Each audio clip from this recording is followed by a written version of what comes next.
Hi guys, welcome back to Binge Watch Britney. So in today's episode, we are going to be covering pieces of her on Netflix. So this show definitely seemed interesting based on the plot summary, so I definitely wanted to go ahead and check it out.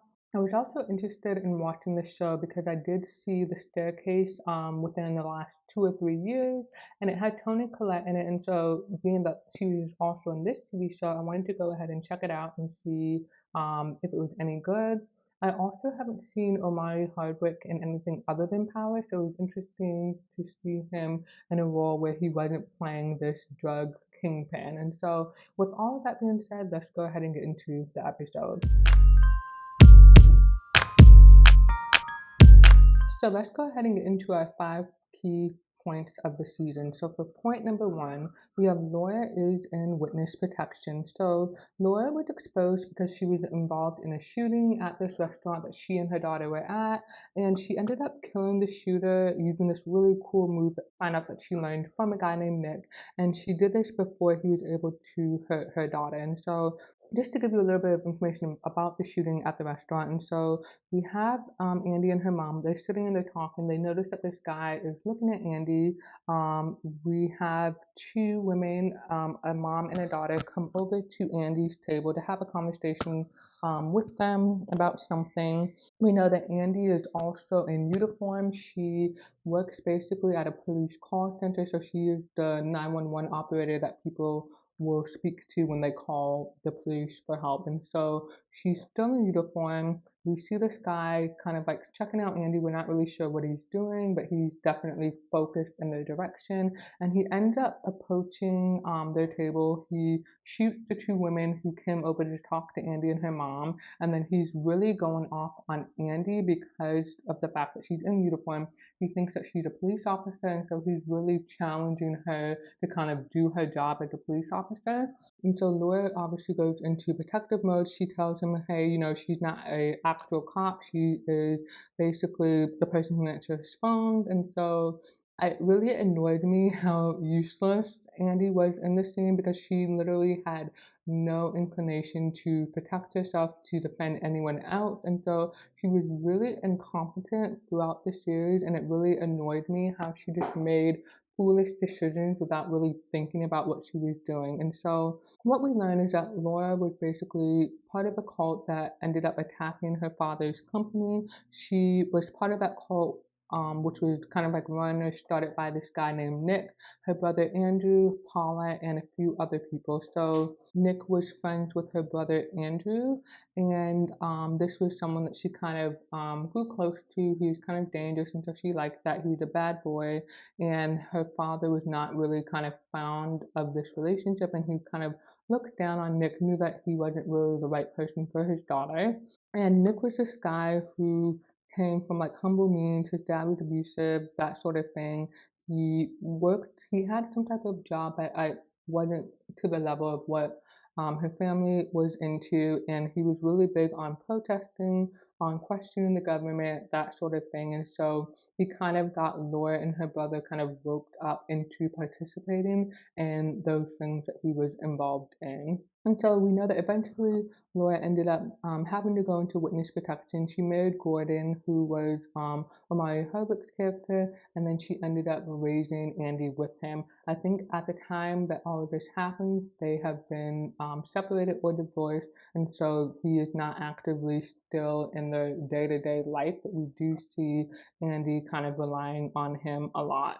For the second point, Andy realizes that no one is who they say they are. And so we know that after everything happening at the restaurant with that guy shooting up the place, we know that Laura ended up being on the news, and she was kind of worried about this because this meant whoever was looking for her could find her. And so she tells Andy to go up north, but Andy ends up going to Alabama.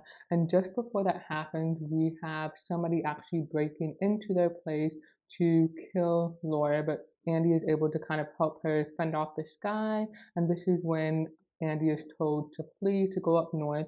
And so, for whatever reason, Andy ends up going to Alabama, and I think that that is where Charlie lives. And so she ends up telling him, someone broke into the house. My mom told me to do this. I don't know what's going on, that sort of thing. And so she ends up looking at his bookshelf and she notices that basically his pictures were not the normal pictures that were there. There's something about the way the dust is on the shelf that lets her know that other things were there than what is currently there. And so she ends up opening a drawer and she sees these pictures, and so she realizes that he has a family, and then she realizes that she doesn't really know this person. And so she ends up leaving the house, fleeing the house to get away from him. And then we do see that as she was leaving her house, they were supposed to find the car of the person who broke into the house, and she ended up leaving in that pickup truck. And so she ended up driving to a bar or something like that, and she was supposed to go to the motel, but she decided to go to the bar. She interacted with this guy. He taught her how to shoot guns, and then she realizes, as I guess she's like walking the guy to the car, that that was the truck that she had been driving in, so she knows that that's the guy who's actually after her. And so I think then we see her go to Charlie for help, and then what we learn is the guy that she met in the bar, his name was Mike, and he is a U.S. Marshal, and he was actually following her and kind of like keeping an eye on her because her mother was in witness protection. And so that kind of leaps you into that this is a much bigger thing happening than what initially happened at the restaurant. And so for the third key point, we have Andy finding out that she's related to the Quellers. And so for some reason, she ends up doing research on someone named Paula Kuntz. I can't remember how the name comes up. I think she hears it from like the person who broke into her mom's house earlier on in the season. But she is really trying to do her investigation to figure out who this woman is, how she's connected to her mother, and she ends up going to visit the woman in jail. She does find out who this person is, and she brings up her mom's name to this person, and that person, Paula, goes off on her mom. She hates her mom, and so Andy is onto something. So she ends up somehow finding out about Jasper Queller's book, and she searches for Jane, and she realizes that Jane is this missing sister that Jasper Queller had, and obviously Paula knew Jane, knew Laura, and so this leads to Andy going to meet Jasper at one of his speaking engagements. She tells him who she is, and she gets separated from Mike, and then we see her kind of leaving the hotel with Jasper through a separate entrance, and we see Mike kind of frantically looking for her. One thing I want to highlight here is that when Andy left her mom's house, she was told to basically switch cars, and in that car, it had a bunch of different driver's license, and then there was also a kind of like briefcase that she was basically responsible for keeping up with. We do see her lose sight of that throughout the season. I think it gets taken from her like maybe 2 or 3 times. One time, some people are after her and they end up taking the briefcase. And then another time, Mike somehow gets the briefcase and then he brings it back to her. And then we'll see what happens with the briefcase later. And then one other thing I want to point out is that Jasper Queller, when I mentioned his speaking engagement, he is going into politics. And so the situation with his sister and Nick and their dad is very important in how it will impact his political future. All of this is to confirm that Laura, aka Jane, are part of the Queller family. Andy is part of the Queller family, and this kind of ties back into everything that happened to her father years ago before Andy was born. For the fourth key point, we have Nick, Andy's father, tracking Andy down, and he ends up kidnapping her.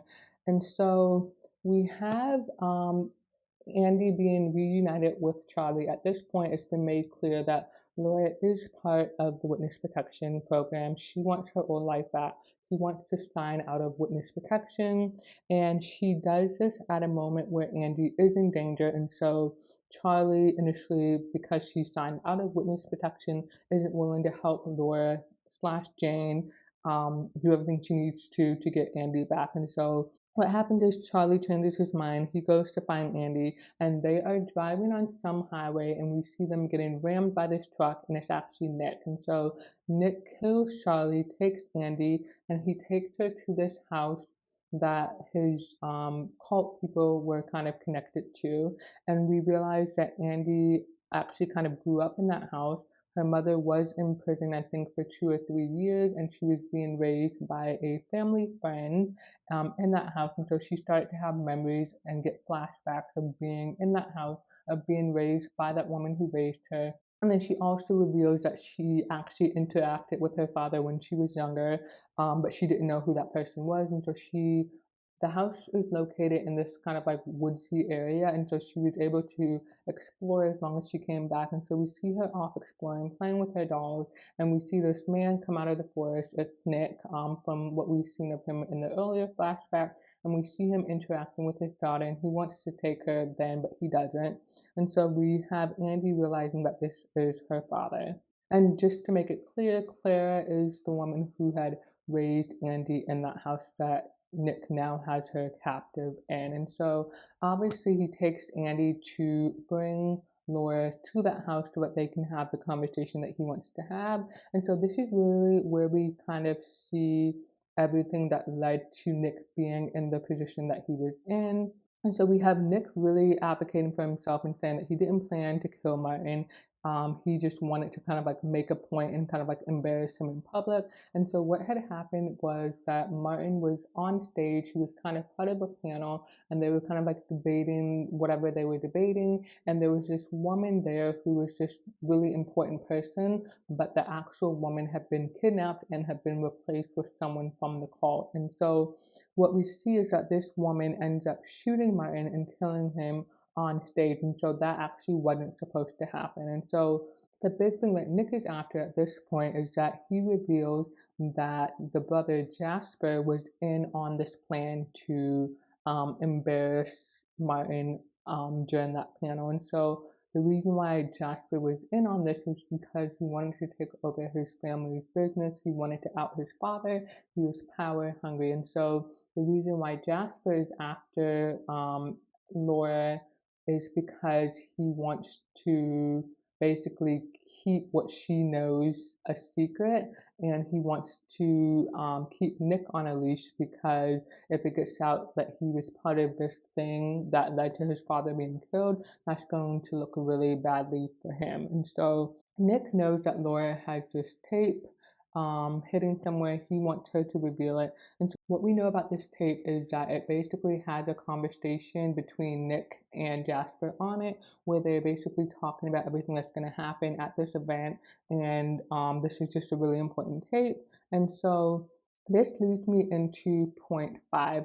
Andy realizes that her mom is the reason why her father Martin was killed. And so the woman that we talked about who shot Martin at the panel, her name was Juno, and she was someone whose family had been really hurt by Martin's company. I think she lost like her husband and her kids or whatever, and so she was really angry at Martin. And so what we learn is that Laura was pregnant because she was involved with Nick, and I think her father knew that she was pregnant, and he had secretly given her abortion pills to force her to lose the baby, and she ended up not drinking it, but she knew what her father had done.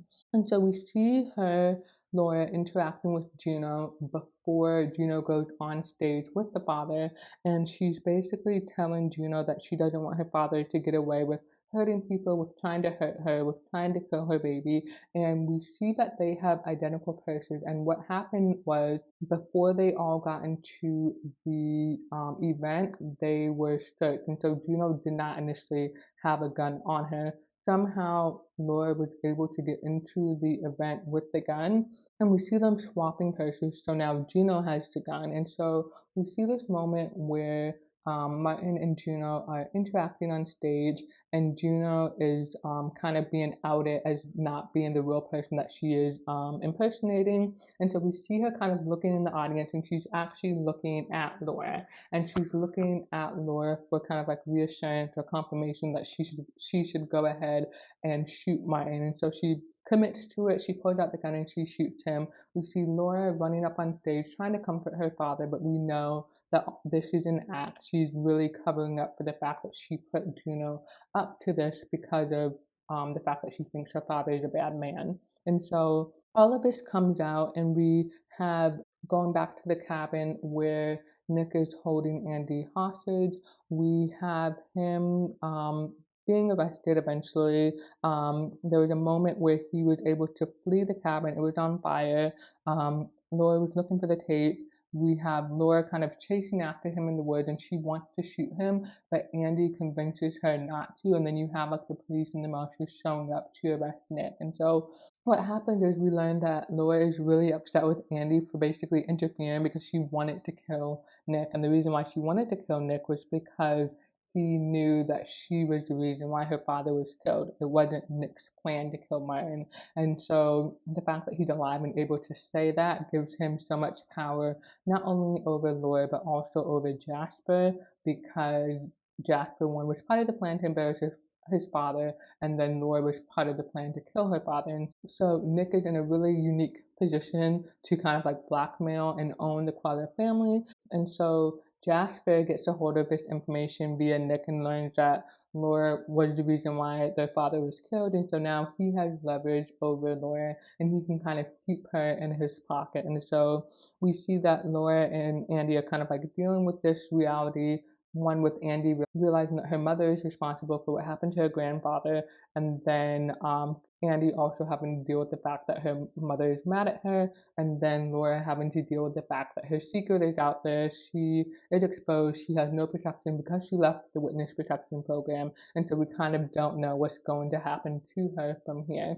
And one of the things that does happen, as I think I already mentioned, is that Jasper uses this information to blackmail her. And so we see that she's kind of right back where she started. You know, she had all of this leverage when they were captured, the people in the cult were captured. They ended up being charged with the woman that Juno was impersonating. She was actually killed during like the police shootout. And so they were liable for two murders, her father and then that woman. And so Laura obviously did her time and she used the leverage that she had to kind of create a life for herself and kind of get under her brother's thumb. But now here she is back under his thumb because of Nick being able to voice the truth to the right people. So to wrap up this episode, quite a lot happened in Pieces of Her, and I'm actually really glad that I watched this show. I did find Andy super annoying, but she did become useful at certain times throughout the season. She did eventually learn the truth about her mother, and so that's good. But I'm not sure who is worse, Nick or Jane. Obviously, Nick had principles and he had a thing that he was fighting for, but then we have Jane, kind of like this good girl who is rebelling and then was willing to murder her father. Obviously, she was doing that to protect her child, but we just see that neither person is really better than the other. They both have done very questionable things. They both have blood on their hands. And I also was very intrigued by the fact of why women like bad guys. We obviously saw that Laura was drawn to Nick, and then we see that Andy is kind of having this relationship with Mike, who is the martial guy who is following her, but their relationship doesn't quite work out because Andy's not sure if she wants to pursue something, but that would have been kind of like an interesting relationship that they could have developed further just because of the bond that they cemented throughout the season. And so it was just really interesting to me to see how Nick kind of really shaped everything that happened to Laura and the fact that she went for him because he was this bad guy. She didn't want to follow the plan that her father had laid out for her because what's revealed throughout the season is that Laura was actually a really good pianist and her father would have her perform at these important events and she just really hated that. And so we see this scene where she breaks her hand in the car door because she wants to get out of playing piano. And so we see that she's kind of like sabotaging herself for this relationship with Nick. And so I thought that was just really interesting to see this woman who had everything kind of give it all up in a sense for this person who was clearly bad for her. So I think that's everything that I want to say about Pieces of Her. Hopefully you guys enjoyed this episode and I thank you so much for listening and I'll see you in the next one.